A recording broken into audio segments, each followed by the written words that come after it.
Dylan Bowman, welcome to Tiny Bench Big Questions. What an honor to be here, Don. Thanks for having me. It is probably the most esteemed interview series at TRE this week. Am I the biggest person to sit on this bench?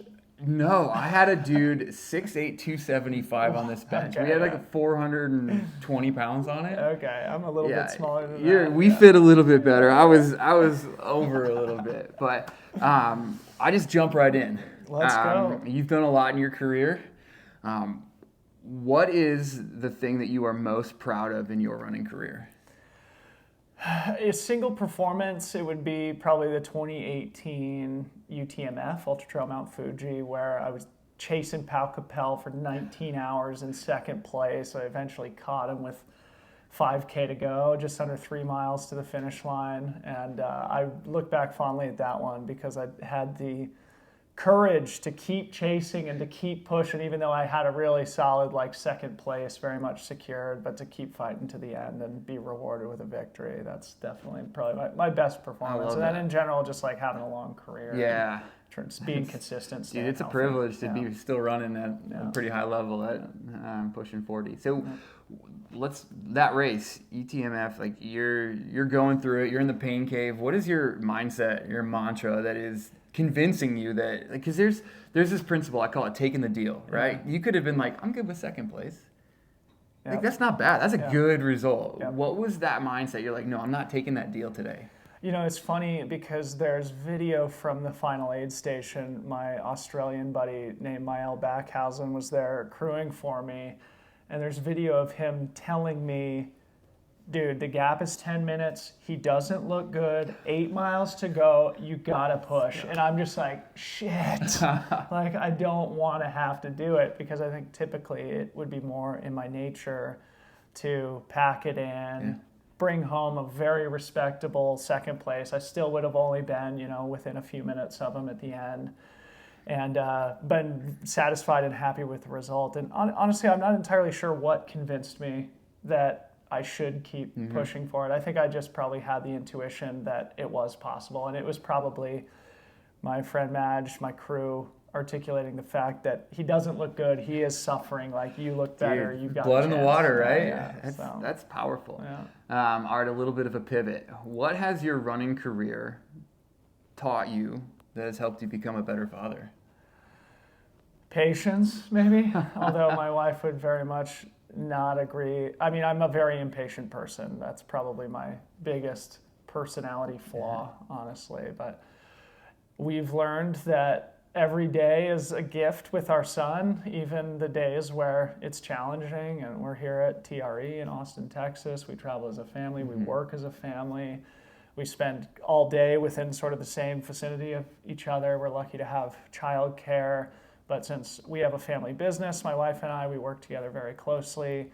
We work from home, so our son's always around, and we feel very privileged to have that family unit, to be able to share everything together like that. It's been an amazing new chapter for us. That's so cool. Yeah, it's been, obviously I watch it from Instagram and from afar, but it's pretty inspiring to see all the stuff you're doing with your family and how close you are, and I think that's pretty special to see.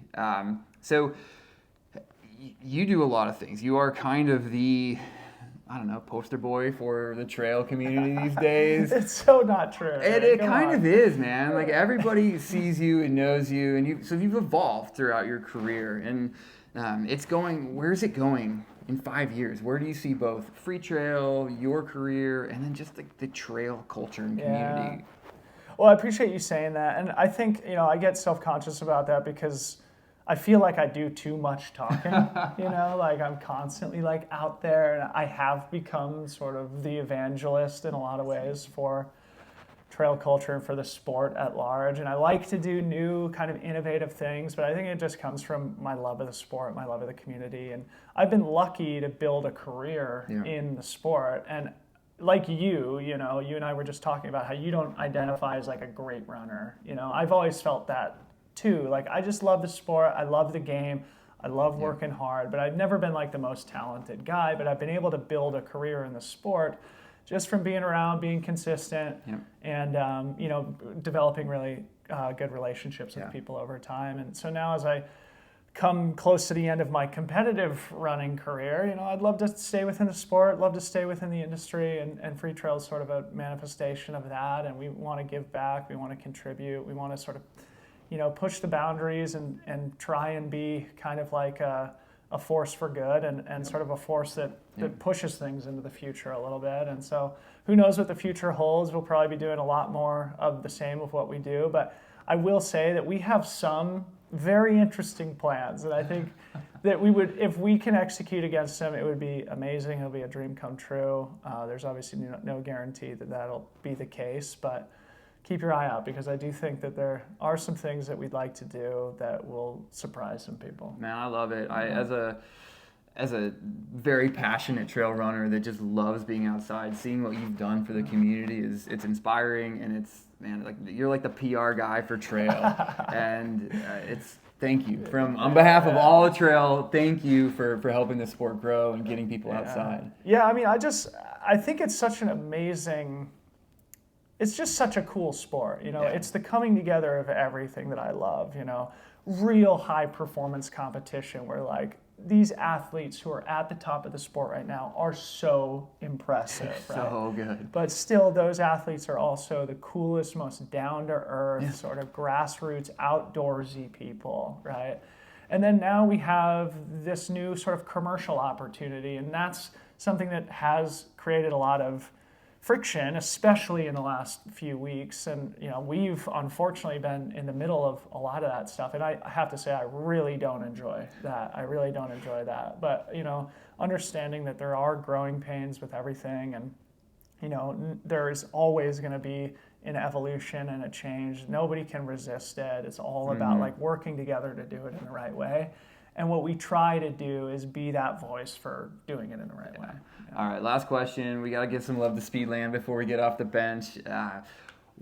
You've done a lot of cool stuff in your career. What was it like to get a shoe kind of dedicated to you that you helped build? Like the GS Tam, incredible shoe. You've seen it on my Instagram. You've seen it. It's bright orange. It's beautiful. What was that like as your career? Yeah, honestly, one of the highlights for me was the release of the GS Tam, a shoe that I helped to design and develop with Dave and Kevin, the founders of the brand, that's named after Mount Tamalpais, a mountain that is sacred to me, and a mountain that I've run up hundreds of times in my trail running career. And that was formative for me as I was sort of coming up in the sport. And yeah, the brand as a whole, you know, like I have to say, it was a risk for me to join the brand when I did, and I wouldn't have done it if I didn't believe in its future, and especially in the founders, Dave and Kevin, and what they've achieved in their careers, and the vision that they had. And I think one of the things that speaks to both you and I is like, you know, I'm a trail guy, you know, and the fact that they started in trail